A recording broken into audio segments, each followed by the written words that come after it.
Hello दोस्तों, हमारा channel vision explain पे आप लोगों का हार्दिक स्वागत है। दोस्तों, अगर आप लोग Bollywood and Hollywood movie explain पसंद करते हो तो हमारा चैनल विजन एक्सप्लेन आप लोगों के लिए बेस्ट चॉइस होगा। अगर हमारा मूवी एक्सप्लेन्ड आप लोगों को पसंद आती है तो हमारा चैनल विजन एक्सप्लेन को सब्सक्राइब करके बेल आइकॉन को प्रेस कर दीजिए ताकि आने वाला हर इंटरेस्टिंग मूवी एक्सप्लेन आप लोग मिस ना कर जाओ। तो चलिए दोस्तों, बिना टाइम वेस्ट करते हुए आज का मूवी एक्सप्लेन स्टार्ट करते हैं। एलियंस के पृथ्वी पर आए 3 साल हो गए हैं, जिन्होंने सबको अचानक से चौंका दिया था। ग्रह अपनी रक्षा को मजबूत कर रहा है। अमेरिका, रूस और चीन इसमें आगे बढ़ रहे हैं।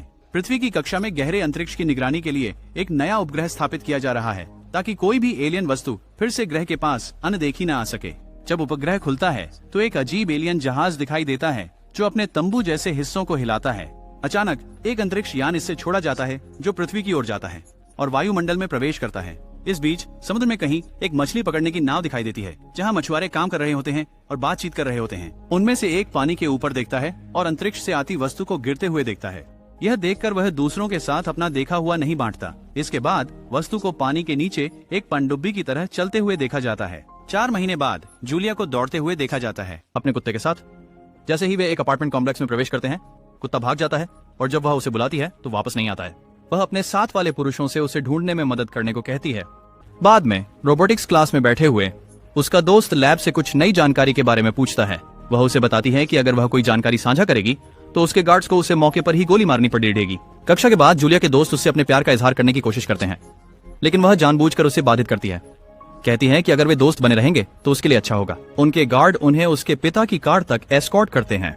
उसके पिता जनरल लेबेदेव जूलिया के दोस्त से बात करते हैं, उसे गूगल कहकर पुकारते हैं। लड़का रोज टेलीकॉम में काम करने की डींग हाँकता है और वे उसे वहीं छोड़ देते हैं। वह इमारत में प्रवेश करता है और जब सुरक्षा उससे पहचान पत्र मांगती है, वह दिखाता है कि वह सिर्फ एक इंटर्न है। इस बीच जूलिया और उसके पिता अब भी गाड़ी चला रहे हैं और वह उसके साथ मजाक करता है कि वह उसे लेकर दूसरे देश में चुपके से ले जाएगा जहां वह छुप सकती है। वे एक रूसी रक्षा मंत्रालय पर पहुंचते हैं, घनी अनुसंधान प्रयोगशाला में, जहां एक रोबोट दरवाजों को तोड़ते हुए और एक कार को कुचलते हुए देखा जाता है। जूलिया के पिता एक वैज्ञानिक से प्रयोगशाला के बारे में पूछते हैं। वैज्ञानिक समझाता है कि यह किसी प्रकार की जैव प्रौद्योगिकी है। रोबोट को एक इंसान द्वारा नियंत्रित किया जा रहा है जो उनसे एक संचार यंत्र के माध्यम से बात कर रहा है। सामान्य टिप्पणी है कि यह एक रूसी अंतरिक्ष सह निर्माण है। वैज्ञानिक तब समझाता है कि जूलिया सब कुछ कैसे काम करता है, इसकी समझ की कुंजी है। इस बीच सुविधाओं में कहीं जूलिया एक प्रयोग में भाग ले रही है। प्रमुख वैज्ञानिक उससे एलियन अंतरिक्ष यान से मुलाकात के बारे में पूछताछ करता है और केवल उसकी प्रतिक्रियाओं को नहीं बल्कि उसके जवाबों को भी मॉनिटर करता है। जब वह पूछता है कि उसकी दोस्त का क्या हुआ जो मुठभेड़ में मारी गई थी, उसकी धड़कन तेज हो जाती है और फिर से तेज होती है। जब वह पूछता है कि उसने एलियन की मदद क्यों की, वे उसके प्रेमी आर्तियोम के बारे में पूछते हैं और वह उत्तर न देने की इच्छा से परेशान हो जाती है। अचानक प्रेमी को लैब में लाया जाता है। वह उससे बात करने लगता है और वह अद्भुत हो जाती है। नाराज वैज्ञानिक से प्रयोग को रोकने और उसे वहां से निकालने के लिए कहती है। वह उसे मारने के लिए माफी मांगता है जबकि वह अपने बंधनों से खुद को मुक्त करने की कोशिश करती है। वह बातचीत जारी रखते हुए वैज्ञानिक उसे प्रोत्साहित करता है और अचानक एक विशाल ऊर्जा लहर आ जाती है। उसके पिता प्रयोगशाला में दौड़ते हैं और उसे पुल से बाहर निकालते हैं, जबकि आर्तियोम को यह पूछते हुए ले जाया जाता है कि वह बंदी क्यों है जबकि वह आजाद है। बाद में जूलिया और उसके पिता बात करते हैं और वह उसे अकेला छोड़ने की भीख मांगती है बिना उसके गार्ड या किसी और के। वह सहमत होता है और चला जाता है। फिर एक सैनिक इवान से मिलता है, उसे बताता है कि उसे रात की शिफ्ट लेनी होगी और कुछ सामान्य कपड़े पहनने होंगे। उस रात जूलिया एक बार में ड्रिंक कर रही होती है। वह आइवन को देखती है और उसे एक ड्रिंक खरीदकर उसे यह जताती है कि वह उस पर नजर रख रही है। फिर वह बार में उसके पास आ जाता है। वह उन्हें जाने से पहले उसे एक पेय पेश करती है, पर एक दूसरा आदमी प्रकट होता है, कहता है कि उन्हें जाना होगा। हाइकेन खुद को परिचय देता है और कहता है कि जूलिया को उसके साथ आना होगा, चाहे वह चाहे या ना चाहे। आइवन और हाइकेन अब 1 साल से डेट कर रहे हैं। हेकेन लड़ाई शुरू करते हैं, लेकिन जूलिया सिपाही को सिर पर मारती है, उसे बेहोश कर देती है। वह और हेकेन बार छोड़कर आरए नामक एलियन शिप को कॉल करते हैं। वह उनका पता लगाती है और उन्हें सवारी देने के लिए मिलती है। उन्हें 2 यात्रियों वाली एक कार में ले जाती है। वह डिजिटल कार को नियंत्रित करने लगती है और ड्राइव करना शुरू करती है। कार के संचारक के माध्यम से दोनों से बात करती है, लेकिन जल्द ही इवान उनका पीछा करके उन तक पहुंच जाता है। कार इवान को पीछे छोड़ देती है और चलती है, सड़क पर लोगों को नुकसान न पहुंचाने का ख्याल रखते हुए। इवान उनके पीछे फिर से एक मोटरसाइकिल पर पहुंच जाता है और स्थिति की जानकारी देने के लिए जनरल लेबेदेव को फोन करता है। सामान्य उसे उनका अनुसरण करने के लिए कहते हैं, लेकिन यह समझाते हुए कि एलियंस वापस पृथ्वी पर आ गए हैं। रक्षा मंत्रालय की प्रयोगशाला से निकासी शुरू कर देते हैं। कार में वापस हेकेन जूलिया से कहते हैं कि वह खतरे में है क्योंकि उन्होंने प्रयोगों के साथ बहुत आगे बढ़ गए थे, इसलिए उन्हें तुरंत उड़ान भरनी होगी। कार तेजी से चली जा रही है और लगभग एक पैदल यात्री को टक्कर मार देती है, लेकिन उसके सामने तत्काल रुक जाती है, जिससे अन्य यात्री बाहर निकल जाते हैं। हाइकेन और जूलिया कार में आगे बढ़ते हैं, इवा के साथ एक पहिए पर। वह एक कार दुर्घटना का कारण बनता है, लेकिन आर-बॉय उन्हें ऊपर से ट्रैक करता है और प्रबंधन करता है पीछे। इवान जनरल को सूचित करने के लिए फोन करता है कि उसने उन्हें खो दिया है। फिर आर-ए राइकेन और जूलिया को जंगल के बीच में एक सुदूर स्थान पर ले जाता है। वह अनिच्छा से अंदर जाती है, लेकिन अचानक उसे उसका कुत्ता मिलता है जो वहाँ था। जूलिया ने हेकेन से कहा कि उसे लगा था कि वह मर चुका है। ऐसा प्रतीत होता है कि वह वही एलियन था जिसकी उसने पिछली मुठभेड़ में मदद की थी। वह कहता है कि पिछली बार सब कुछ गलत हो गया था। वे घर में प्रवेश करते हैं और इस बारे में बात करते हैं कि वह पृथ्वी पर कैसे जीवन यापन कर रहा है। वह उसे बताता है कि उसने ग्रह पर जीवन के अनुकूलन कर लिया है। कोई दरवाजे पर दस्तक देता है और जब जूलिया इसे खोलती है तो वह देखती है कि वह गूगल है। वह परेशान हो जाती है, हालांकि वह उससे पहले यही कहने की कोशिश कर रहा था। हाइकेन उससे कहता है कि उसे पहली मुलाकात के बाद छोड़ देना चाहिए था, लेकिन उसने प्रोटोकॉल का उल्लंघन किया और पृथ्वी के पास एरे पर रुका रहा। वे चुंबन करते हैं और साथ में पल का आनंद लेते हैं, जबकि अंतरिक्ष यान आरे अपना भौतिक रूप बदलने लगता है, मानो जोड़े के बीच का संबंध इसे प्रेरित कर रहा हो। इसके बाद अगली सुबह जूलिया अपने पिता को फोन करती है और बताती है कि वह हाइकेन के साथ है। वह उसे बताती है कि उसे जाना होगा क्योंकि वह अब वर्थ की नहीं रही, और उससे कहती है कि किसी को न बताए। हालांकि जनरल अपने आदमियों को उसका सिग्नल ट्रेस करने का आदेश देता है। जूलिया घर के अंदर वापस जाती है या हेकेन उसके लिए नाश्ते के साथ उसका इंतजार कर रहा होता है। इस बीच एक रणनीतिक यूनिट ने हाइकेन और जूलिया के अंदर वाले घर को घेर लिया है और आक्रमण के लिए तैयार है। जनरल लेबेदेव उन्हें हटने को कहते हैं, लेकिन आर-ए कॉल को इंटरसेप्ट कर लेता है और जनरल के आदेश को मारने के लिए शूट करने में बदल देता है। यूनिट घर में घुस जाती है, कुछ सैनिकों के साथ लड़ाई करती है, फिर दोनों भाग जाते हैं। उनका जहाज सक्रिय हो चुका है और नदी में उनका इंतजार कर रहा है। हाइकेन कूद पड़ता है, पर यूनिट उनका पीछा करता है और जूलिया पर गोली चलाता है जैसे ही वह जहाज में प्रवेश करती है। हाइकेन उड़ जाता है। ये अचानक उन पर मिसाइल दागने का आदेश दिया जाता है, पर हाइकेन हवा में ही मिसाइल को नष्ट कर देता है। जहाज को फिर भी नुकसान पहुंचता है और वह आकाश से गिरता है और नदी में जा समाता है। हेकेन आर-ए तक पहुंचने की कोशिश करता है, लेकिन आर-ए उसे बताती है कि जूलिया को अपना जहाज ठीक करने से पहले खत्म कर देना चाहिए है।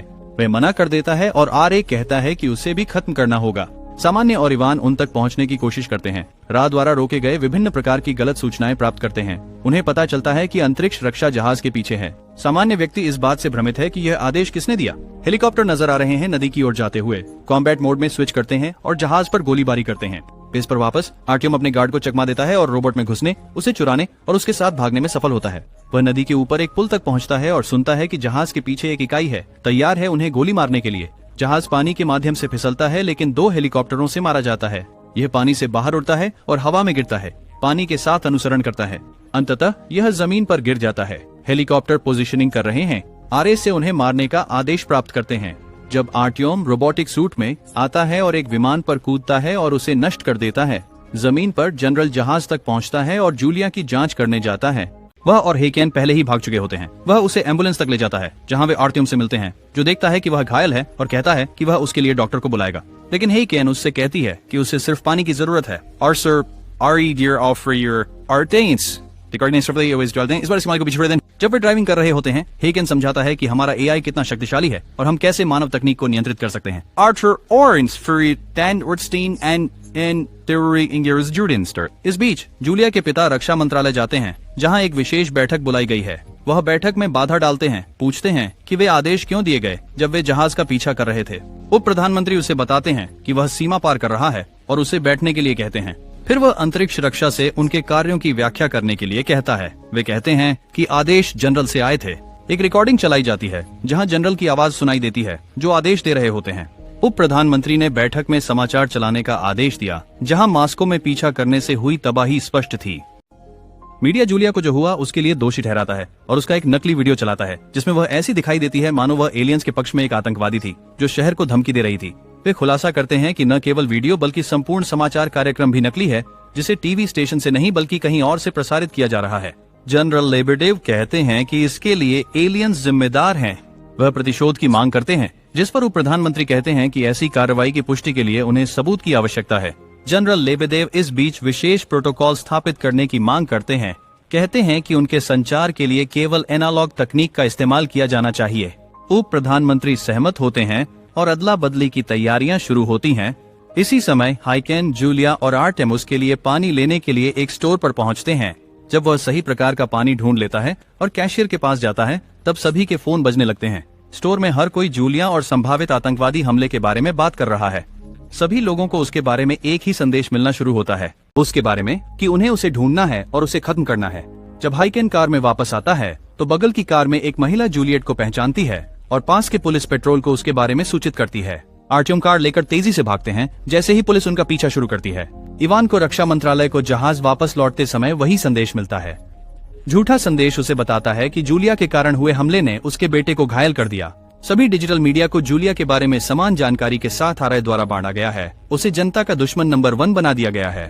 गूगल को एक पुलिस अधिकारी जूलिया के बारे में पूछताछ करने आता है।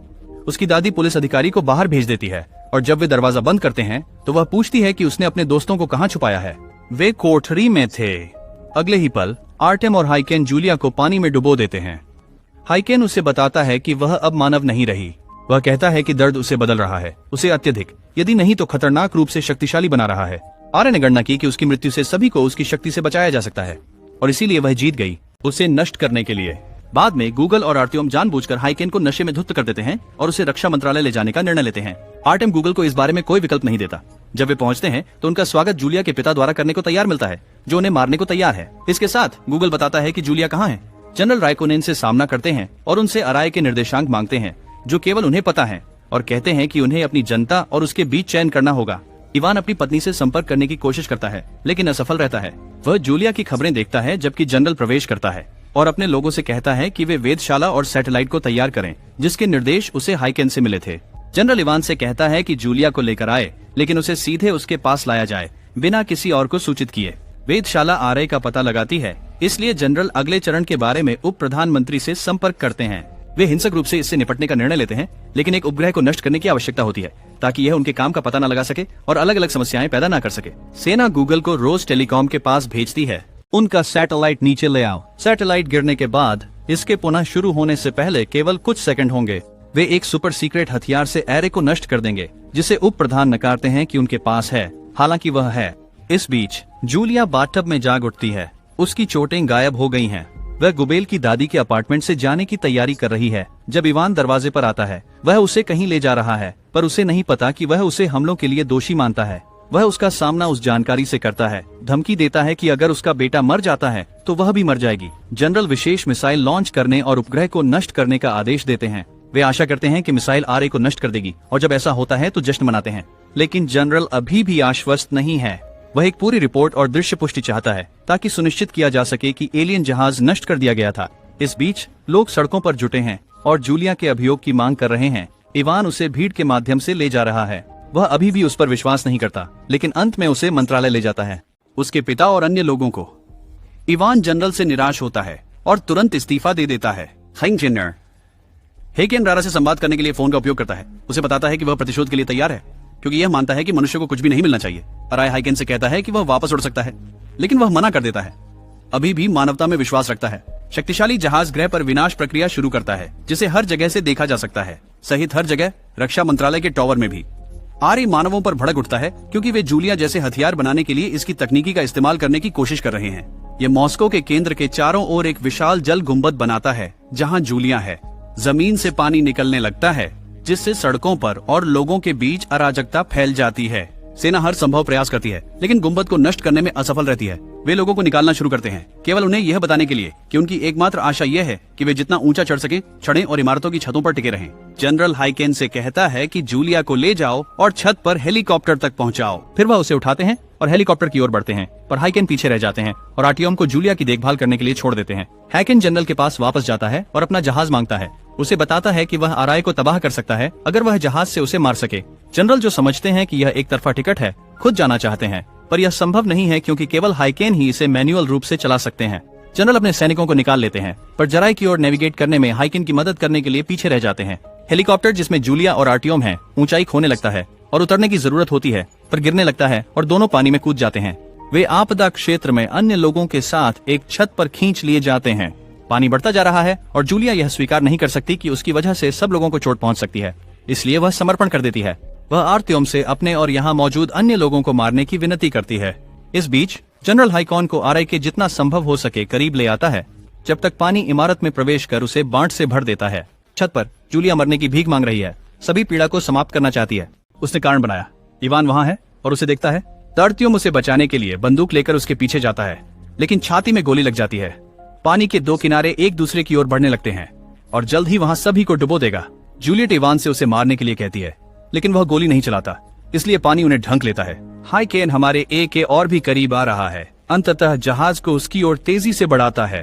पानी के नीचे जूलिया का कंगन सक्रिय होता है और आरे की ओर पानी की धाराएं भेजता है, जबकि हाई केन भी पास आता है। जूलिया अपनी शक्तियों का उपयोग करते हुए आरे को पानी से बाहर खींचती है, इसे हवाई हमले के लिए दिखाई देने योग्य बनाती है। सैन्य विमान जब उसे देखते हैं तो उस पर गोलीबारी शुरू कर देते हैं और जूलिया जहाज को बाहर धकेलना जारी रखती है। जल्द ही सेना जहाज पर एक मिसाइल दागती है, जिससे वह नष्ट हो जाता है। अचानक पानी पीछे हटने लगता है और लोग सांस लेने के लिए उठने लगते हैं। जनरल भी अभी जिंदा है। हीकेन की नाव बची हुई पानी में वापस धकेल दी जाती है, जबकि रा मर रहा है। रा के गिरने के बाद हीकेन छत पर प्रकट होता है। रूफिन जूलिया के साथ फिर मिलता है और वे राहत की सांस लेते हैं कि सब कुछ खत्म हो गया है। हालांकि वे आर टीम के नुकसान पर शोक मनाते हैं। आखिरी क्षणों में जनरल अपनी बेटी के लिए एक नकली अंतिम संस्कार में शामिल होता है और बाद में एक हेलीकॉप्टर कामचटका के ऊपर उड़ान भरता है। एक व्यक्ति विमान से बाहर आता है और कुत्ते के साथ चला जाता है। यह जनरल है जो एक विशेष स्थान का पता लगा रहा है, और जब वह वहां पहुंचता है तो वह जूलिया और हीकेन को पाता है। वे गले मिलते हैं और सोचते हैं कि अगला कहां जाएं। जूलिया पानी को छूती है और एक अंतरिक्ष यान दिखाई देने लगता है, जो इंगित करता है कि वे अज्ञात भविष्य की ओर और पृथ्वी से बाहर जाएंगे।